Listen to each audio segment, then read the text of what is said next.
Hello everyone, আমার YouTube চ্যানেলে তোমাদের সবাইকে ওয়েলকাম। আজকে আমি ক্লাস 5 এর বাংলা বইয়ের পাঠং 8 রঙের রহস্য এই পাঠের আমি অল ক্রিয়াকলাপ তোমাদের সঙ্গে আলোচনা করব। এন্ড আমার চ্যানেলে যদি নতুন কেউ ভিজিট করে থাকো বা ভিডিওটা যদি ভালো লেগে থাকে তাহলে অবশ্যই চ্যানেলটাকে লাইক, শেয়ার এন্ড সাবস্ক্রাইব করে নেবে পরবর্তী নোটিফিকেশন পাওয়ার জন্য।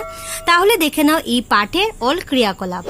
ফার্স্ট অফ অল ক্রিয়াকলাপে দেওয়া হলো পাঠটি শুদ্ধ উচ্চারণে পড়ো, তাহলে পাঠটি তোমরা শুদ্ধভাবে পড়বে, ঠিক আছে। নেক্সট দেখে নাও, উত্তর দাও কো রঙের রহস্য কে আবিষ্কার করেছেন। আনসারে বলবি রঙের রহস্য আইজ্যাক নিউটন আবিষ্কার করেছেন। খ নম্বর কোশ্চেন হলো সূর্যের আলোয় কয়টি রং থাকে, তাহলে বলবে সূর্যের আলোয় 7টি রং থাকে। নেক্সট গ নম্বর সাদা রং কিভাবে সৃষ্টি হয়, তাহলে বলবে 7টি রং অর্থাৎ বেগুনি, নীল, আকাশি, সবুজ, হলুদ, কমলা এবং লাল এই কয়টি রং মিলে সাদা রং এর সৃষ্টি হয়। নেক্সট ঘ নম্বর হলো আদি মানুষেরা গুহার গায়ে কি আঁকতো, তাহলে বলবো আদি মানুষেরা গুহার গায়ে রঙিন ছবি আঁকতো। ও নম্বর কোয়েশ্চেন হলো কোন কোন প্রাণী আমাদের মতো রং চেনে, তাহলে বলবে আমাদের মতো রং চেনে গরিলা, গিবন, শিম্পাঞ্জি, ওরাং ওটাং জাতীয় বন মানুষ। তারপর নেক্সট দেখে নাও কার কি রং দাগ টেনে মেলাও, তাহলে দেখে নাও আকাশের রং কি হয়, আকাশের রং নীল হয়। গাছের পাতা সবুজ রঙের হয়। দুধ সাদা হয়। নেক্সট হয়ে যাবে সর্ষে ফুল হয়ে যাবে হলুদ, বেগুন হয়ে যাবে বেগুনি, রক্ত হয়ে যাবে লাল। তো এইভাবে তোমরা মিলিয়ে নেবে। তারপর নেক্সট দেখে নাও শূন্য স্থান পূর্ণ করো, তাহলে আমি পূর্ণ করে দিয়েছি, তোমরা একবার দেখে নাও। ক নম্বর হলো স্যার আইজ্যাক নিউটনের মতো অত বড় বিজ্ঞানী 1000 বছর দুজন পাওয়া দুষ্কার। খ নম্বর হলো কুমির সব জিনিস কি মাটির রঙে দেখতে পায়। গ নম্বর হলো মৌমাছিরা অতি বেগুনি রংটি দেখতে পায়। তারপর নেক্সট হলো রেখাঙ্কিত যুক্ত বর্ণগুলো ব্যঙ্গে দেখাও, তাহলে এখানে অক্ষর দিয়ে দিচ্ছে, ঠিক আছে। তুমি এখানে রেখা কিন্তু দিয়ে দিচ্ছে, তুমি এটাকে ব্যঙ্গে লিখবে। তাহলে প্রথম দেখে নাও মুগ্ধর মধ্যে আন্ডারলাইন করা যে শব্দটি আছে এটাকে ব্যঙ্গে লিখবে গ যোগ ধ। দুষ্কার তাহলে মদিনী স যোগ ক বলবে। অস্ত দিনতে স যোগ ত। অনুসন্ধান দিনতে ন যোগ ধ। শিম্পাঞ্জি নিয়োযোগ বর্গীর জ। বিজ্ঞানী তাহলে বর্গীর জ যোগ নিয়। নিশ্চয় সযোগ চ। স্বয়ং সযোগ ব। তারপর হয়ে যাবে বয়স্ক দিনতে সযোগ ক। তারপরে উড়াচ্ছি ছয় ভেঙেছে বলে চ যোগ ছ, ঠিক আছে। এভাবে তোমরা যুক্ত বর্ণটি ভেঙে লিখবে। তারপর নেক্সট দেওয়া হলো বাক্য রচনা করো, তাহলে প্রথম দেখে নাও আমোদ দিয়ে বাক্য রচনা বলবে যে কোনো উৎসব মানে আমোদ প্রমোদের দিন। নেক্সট হয়ে যাবে বুদবুদ শিশুটি জলে বুদবুদ উড়িয়ে মজা পাচ্ছি। দুষ্কার স্যার আইজ্যাক নিউটনের মতে বিজ্ঞানী 1000 বছরে দুজন পাওয়া দুষ্কার। তারপর নেক্সট হয়ে যাবে রামধনু বর্ষাকালে আকাশে মাঝে মাঝে রামধনু দেখা যায়। আকর্ষণ রঙের প্রতি সকলের আকর্ষণ রয়েছে। তারপর নেক্সট দেখে নাও নিচের বিশেষণ পদে উপযুক্ত বিশেষ্য পদ বসাও, যেমন নীল হয়ে যাবে আকাশ, তাহলে লাল কি হয়ে যাবে, তাহলে লাল হয়ে যাবে রক্ত। সবুজ হয়ে যাবে পাতা। হলুদ হয়ে যাবে বেগুন, হলুদ হয়ে যাবে বেলুন। তারপর নেক্সট দেওয়া হলো যে এসো রঙের রহস্য ভেদকারী বিজ্ঞানীর বিষয়ে কিছু কথা জানে, তাহলে এখানে স্যার আইজ্যাক নিউটনের বিষয়ে দেওয়া আছে, তাহলে তোমরা একবারে এটা লার্ন করে নেবে। তাহলে একবার দেখে পড়ে দিচ্ছি আমি তোমাদেরকে যে রঙের রহস্য ভেদকারী বৈজ্ঞানিক নাম স্যার আইজ্যাক নিউটন। 1642 সালে ইংল্যান্ডে তার জন্ম হয়েছিল। নিউটন ক্যামব্রিজ বিশ্ববিদ্যালয়ে অধ্যয়ন করেছিলেন, তারপরে সেখানে অধ্যাপনা করেন। গণিত, পদার্থবিজ্ঞান এবং জ্যোতির্বিজ্ঞানে তার অবদান অবিস্মরণীয়। পদার্থের গতি সম্পর্কীয় 3টি বিখ্যাত সূত্র তিনি আবিষ্কার করেন। এই সূত্রসমূহ নিউটনের সূত্র নামে বিখ্যাত।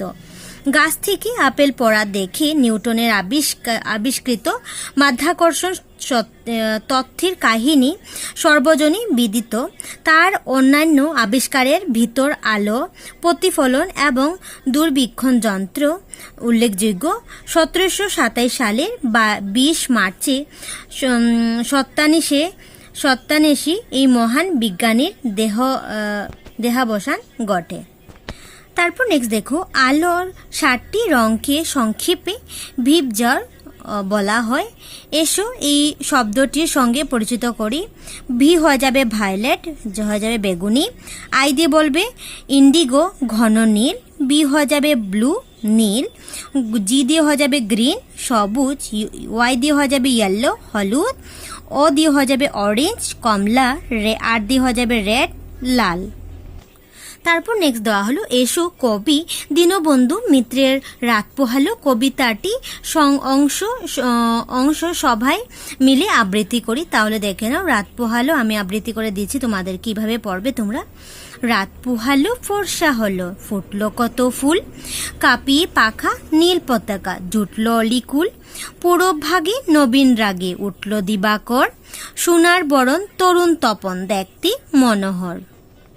তারপর নেক্সট দেখে নাও, এখন নিচের রঙগুলো মেশালে কি নতুন রঙের সৃষ্টি হয় সেটা দেখে লিখো। তাহলে প্রথম দেখে নাও, লাল যুগ নীল, তাহলে লাল যুগ নীল হয়ে যাবে চকলেট, লাল যুগ হলুদ হয়ে যাবে কমলা, হলুদ যুগ নীল হয়ে যাবে সবুজ, লাল যুগ নীল যুগ হলুদ হয়ে যাবে এটা রং। তারপর নেক্সট দেওয়া হলো দলে আলোচনা করে সংক্ষেপে নিচের বিষয় নিয়ে লিখো। তাহলে প্রথম দেখে নাও, রামধনু বিষয় লিখবে। তো তাহলে বলবে বেগুনি, নীল, আকাশী, সবুজ, হলুদ, কমলা ও লাল এই 7টি রং মিলে সৃষ্টি হয় রামধনু। এই ইংরেজি প্রতিশব্দ রেইনবো একে ইন্দ্রধনু নামেও জানা যায়, বিশেষত বর্ষার সময় দেখা যায়। মজার বিষয় হচ্ছে এই সৃষ্টি সূর্য রশ্মি থেকে হলেও সূর্যের আলো এর মধ্যে পড়লে এর অস্তিত্ব বিলীন হয়ে যায়। এটি চিরস্থায়ী নয়, ক্ষণিক সময়ের জন্য রামধনু দেখা যায়। নেক্সট হয়ে যাবে বায়ুমণ্ডল। পৃথিবীর উপরিভাগ বায়ুর আবরণ ঢেকে রয়েছে, বায়ুর এই আবরণকে বায়ুমণ্ডল বলে। বায়ুমণ্ডল কয়েকটি স্তরে বিভক্ত। ভূপৃষ্ঠ থেকে আরম্ভ করে স্তরগুলো হলো ক্রমে টপোস্ফিয়ার, স্ট্র্যাটোস্ফিয়ার, মেসোস্ফিয়ার ও থার্মোস্ফিয়ার। পৃথিবীর উপরিভাগে বায়ুমণ্ডল মোটামুটিভাবে প্রায় 1600 কিলোমিটার পর্যন্ত প্রসারিত। নেক্সট বলবে বিজ্ঞানী দিয়ে বলবে কোনো কিছু কি বৈজ্ঞানিকভাবে পরীক্ষা নিরীক্ষার মাধ্যমে যিনি নতুনভাবে আবিষ্কার করেন তাকে বিজ্ঞানী বলা হয়। এর ইংরেজি প্রতিশব্দ সায়েন্টিস্ট। বিজ্ঞানের মাধ্যমে আমরা সাধারণত মানুষেরা অনায়াসে নতুন সৃষ্টি দেখতে এবং উপভোগ করতে পারি। পাশ্চাত্যের মতো আমাদের দেশেও অনেক বিখ্যাত বৈজ্ঞানিকরা আছেন। তাদের মধ্যে কয়েকজন হলেন doctor Meghnad Saha, doctor Jagadish Chandra Basu, doctor Satyendra Nath Basu প্রমুখরা। তারপর নেক্সট হলো গুহা দিয়ে বলবে গুহা হলো পাহাড় পর্বতে থাকা গহ্বর বা সুড়ঙ্গ। আদি মানুষেরা বাসস্থান ছিল এসব গুহা গহ্বরে। ঝড় বৃষ্টি, প্রখর রোদের তাপ, প্রচণ্ড ঠান্ডা থেকে রক্ষা পাওয়ার জন্য আদি মানুষেরা গুহায় আশ্রয় নিত। হিংস্র বন্যপ্রাণীর হাত থেকে বাঁচার জন্য আদি মানুষ গুহায় আশ্রয় নিত। আদিম মানুষ দিয়ে বলবে আদি মানুষেরা গুহায় বাস করত। তারা পশু শিকার করে কাঁচা মাংস খেত। বনে জঙ্গলে ঘুরে ঘুরে ফলমূল, কন্ধ, বীজ ইত্যাদি সংগ্রহ করে খেত। দলবদ্ধভাবে তারা বাস করত। তারপর নেক্সট আবিষ্কার দিয়ে বলবে ও প্রকাশিত বা অজ্ঞাত কোনো কিছুকে সন্ধানের মাধ্যমে সবার সম্মুখে নিয়ে আসাকে আবিষ্কার বলে। যেমন গাছের যে প্রাণ আছে তা প্রথম জগদীশচন্দ্র বসু আবিষ্কার করেন। তাছাড়া আমেরিকার আবিষ্কার যন্ত্রের ব্যবহারে খনিজ পদার্থের আবিষ্কার, মাধ্যাকর্ষণ শক্তির আবিষ্কার, মানুষের মস্তিষ্কের স্মৃতিশক্তির আবিষ্কার ইত্যাদি উল্লেখযোগ্য। তারপর নেক্সট দেওয়া হলো আমরা সারাদিন চোখের সামনে বিভিন্ন রঙের অনেক জিনিস দেখতে পাই। রং ভেদে সেসব জিনিসের একটি তালিকা প্রস্তুত করো। তাহলে সাদা রঙের কি কি আমরা জিনিস দেখতে পাই? লাল রঙের, কালো রঙের, নীল রঙের, হলুদে, সবুজে। তাহলে তুমি এখানে নিচে লিখবে। তাহলে তুমি প্রথমে সাদা রঙের কি কি দেখতে পাও? বলবে দুধ, খাতা, দই, ছানা, টিউব। লাল রঙের জিনিসগুলি থাকবে যেমন রক্ত, জবা ফুল, জামা, পাকা মরিচ, কলম। নেক্সট হয়ে যাবে কালো রঙের, হয়ে যাবে চুল, ব্ল্যাকবোর্ড, আলকাতরা, চোখের মণি, পিঁপড়ে। নীল হয়ে যাবে নীল, আকাশ, লেখার কালি, কাপড়, আলো। হলুদে হয়ে যাবে হলুদ, তারপর শুকনো পাতা, বেলুন, পাকা কলা, পাকা শস্য। সবুজ রঙের হয়ে যাবে ঘাস, পাতা, সবজি, পাহাড়, রং। তারপর নেক্সট দেওয়া হলো কি হয় দেখো এবং খাতায় লিখো। তাহলে দেখে না, প্রথম চুনের জলের সঙ্গে হলুদ মেশালে হয়ে যাবে তোমার গেরুয়া রং হয়। ড্যাশ হলুদ জলের সঙ্গে সাবান মেশালে হয়ে যাবে কমলা রং হয়। ড্যাশ পুঁই শাকের লাল বিচি হাতে মাখলে হয়ে যাবে লাল রং হয়। তারপর ড্যাশ মেহেন্দি পাতা বেটে হাতে লাগালে লাল বা খয়েরি রং হয়।